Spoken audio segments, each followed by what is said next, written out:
সম্মানিত দর্শকবৃন্দ, এসআইআর বা স্পেশাল ইন্টেন্সিভ রিভিশন প্রক্রিয়ায় আপনাদের অনেকের বাড়িতেই হয়তো হেয়ারিংয়ের নোটিশ আসতে চলেছে। ১৬ই ডিসেম্বর খসড়া ভোটার তালিকা প্রকাশ হওয়ার ঠিক পরেই যাদের তথ্যে গরমিল পাওয়া যাবে তাদের বাড়িতে এই নোটিশ পৌঁছাবে। এখন এই বিষয়ে অনেকেই চিন্তায় আছেন যে এই নোটিশ আসার পর আপনাদের ঠিক কোন কোন কাগজ দেখাতে হবে। এই ক্ষেত্রে সবচেয়ে গুরুত্বপূর্ণ হল আপনার জন্ম কত সালে, কারণ নির্বাচন কমিশন পরিষ্কার জানিয়ে দিয়েছে যে আপনার জন্মসাল অনুযায়ী ডকুমেন্টসের তালিকা আলাদা হবে। ১৯৮৭ সালের আগে জন্ম হলে এক নিয়ম, আবার ২০০৪ সালের পরে জন্ম হলে সম্পূর্ণ অন্য নিয়ম। সামান্য ভুলের জন্য আপনার নাম কিন্তু ভোটার লিস্ট থেকে বাদ পড়ে যেতে পারে। তাই আজকের এই ভিডিওতে আমি কমিশনের দেওয়া সম্পূর্ণ গাইডলাইনটি আপনাদের বুঝিয়ে দেব। আপনার এবং আপনার বাবা মায়ের কার কোন কাগজটি রেডি রাখতে হবে তা জানতে ভিডিওটি শেষ পর্যন্ত মনোযোগ দিয়ে শুনুন। প্রতিটি তথ্য আপনার জন্য অত্যন্ত জরুরি।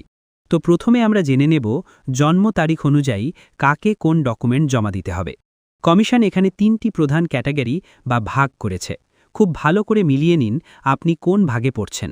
প্রথমত, যাদের জন্ম ১৯৮৭ সালের ১ জুলাইয়ের আগে, অর্থাৎ আপনি যদি ভারতে ১ জুলাই ১৯৮৭ সালের আগে জন্মগ্রহণ করে থাকেন তাহলে নিয়মটি আপনার জন্য একটু সহজ, কারণ হেয়ারিংয়ের সময় আপনাকে শুধুমাত্র আপনার নিজের যে কোনো একটি বৈধ নথিপত্র দেখালেই চলবে।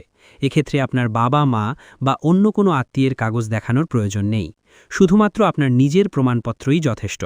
দ্বিতীয়ত, যাদের জন্ম ১ জুলাই ১৯৮৭ থেকে ২রা ডিসেম্বর ২০০৪ সালের মধ্যে, অর্থাৎ আপনার জন্ম যদি এই সময়সীমার মধ্যে হয়ে থাকে তাহলে আপনাকে একটা বাড়তি কাগজ রেডি রাখতে হবে। এই ক্ষেত্রে আপনাকে আপনার নিজের একটি ডকুমেন্ট তো দিতেই হবে, তার পাশাপাশি আপনার বাবা অথবা মায়ের মধ্যে যে কোনো একজনের একটি বৈধ ডকুমেন্ট জমা দিতে হবে।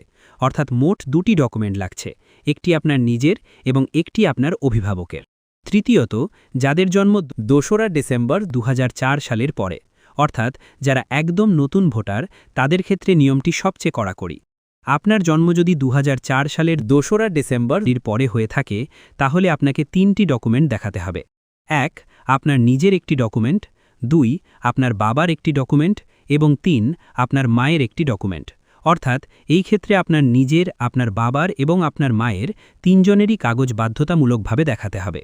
এখানে আরও ২টি বিশেষ নিয়ম আছে। যদি আপনার জন্ম ভারতের বাইরে অর্থাৎ বিদেশে হয়ে থাকে তাহলে আপনার জন্মের সময় ভারতীয় দূতাবাস থেকে যে জন্ম প্রমাণ সার্টিফিকেট দিয়েছিল সেটির জেরক্স দিতে হবে। আর যদি আপনার বাবা বা মায়ের মধ্যে কেউ ভারতীয় নাগরিক না হন অর্থাৎ বিদেশি হন এবং আপনার জন্ম ভারতেই হয়ে থাকে তাহলে আপনার জন্মের সময় তাদের যে বৈধ পাসপোর্ট এবং ভিসা ছিল তার প্রতিলিপি জমা দিতে হবে। অর্থাৎ আপনার বাবা অথবা মায়ের মধ্যে যিনি বিদেশি তার সেই সময়কার বৈধ পাসপোর্ট এবং ভিসার জেরক্স জমা দিতে হবে। ভিডিওর মূল আলোচনায় ফেরার আগে একটি ছোট কিন্তু জরুরি তথ্য আপনাদের দিয়ে রাখি। আপনারা অনেকেই হয়তো জানতে চাইছেন যে নতুন ভোটারের জন্য অনলাইনে কিভাবে আবেদন করব। এই বিষয়টি নিয়ে আমি আগেই একটি বিস্তারিত ভিডিও আমাদের চ্যানেলে আপলোড করেছি। সেই ভিডিওতে খুব সহজভাবে পুরো বিষয়টি একদম নতুন নিয়ম অনুযায়ী স্টেপ বাই স্টেপ দেখানো হয়েছে। এই ভিডিওটি শেষ করার পর আপনারা ডেসক্রিপশন বক্সে দেওয়া লিঙ্কে ক্লিক করে অথবা আমাদের চ্যানেলের ভিডিও সেকশনে গিয়ে সেই ভিডিওটি অবশ্যই দেখে নেবেন। চলুন এবার আমরা আমাদের আজকের মূল আলোচনায় ফিরে যাই। এখন প্রশ্ন হল, নিজের জন্য কিংবা বাবা মায়ের জন্য আপনি ঠিক কোন কোন কাগজগুলো জমা দিতে পারবেন। নির্বাচন কমিশন এখানে মোট ১৩ ধরনের কাগজের একটি তালিকা দিয়েছে। আমি এক এক করে প্রতিটি কাগজের কথা বলছি, আপনারা মিলিয়ে নিন আপনাদের কাছে কোনটি আছে। ১. পরিচয়পত্র বা পেনশন পেমেন্ট অর্ডার।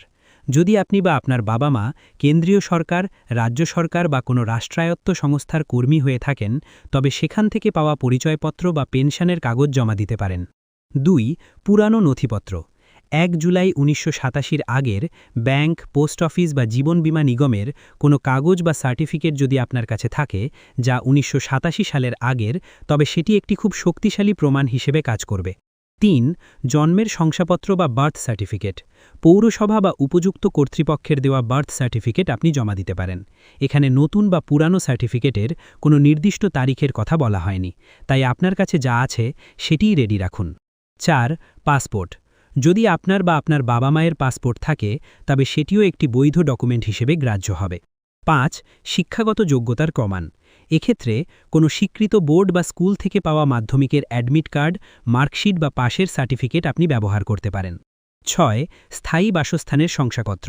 আপনি যে এলাকায় বসবাস করছেন সেখানকার এসডিও অফিস থেকে দেওয়া রেসিডেন্সিয়াল সার্টিফিকেট বা ডোমিসাইল সার্টিফিকেটও জমা দিতে পারেন।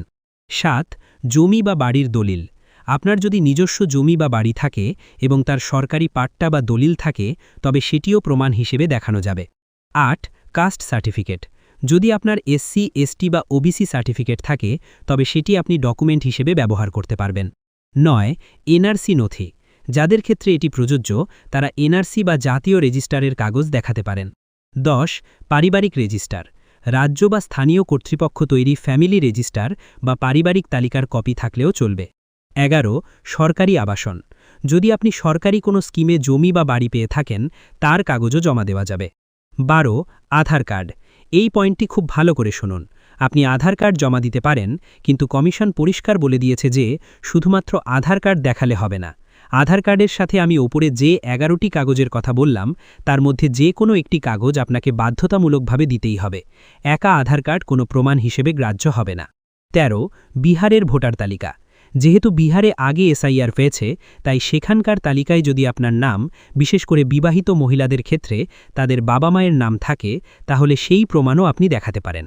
এখানে আরও একটি গুরুত্বপূর্ণ বিষয় মনে রাখবেন। যদি আপনার নিজের নাম অথবা আপনার বাবা মা কিংবা ঠাকুরদা ঠাকুমার নাম 2002 সালের তালিকায় থাকে তাহলে আপনি সেই তালিকার জেরক্স কপিও সাথে করে নিয়ে যাবেন। 2002 সালের তালিকায় নাম থাকলে আপনার জন্য জন্ম প্রমাণ বা ভোটাধিকার করা অনেকটা সহজ হয়ে যাবে। এখন ডকুমেন্ট তো রেডি করলেন, কিন্তু জমা দেবেন কিভাবে? কমিশন জানিয়েছে যে কাগজগুলো আপনি জমা দেবেন সেগুলির জেরক্স কপির নিচে স্বপ্রত্যয়িত বা সেলফ অ্যাটেস্টেড করতে হবে, অর্থাৎ যার কাগজ তাকেই নিচে সই করতে হবে।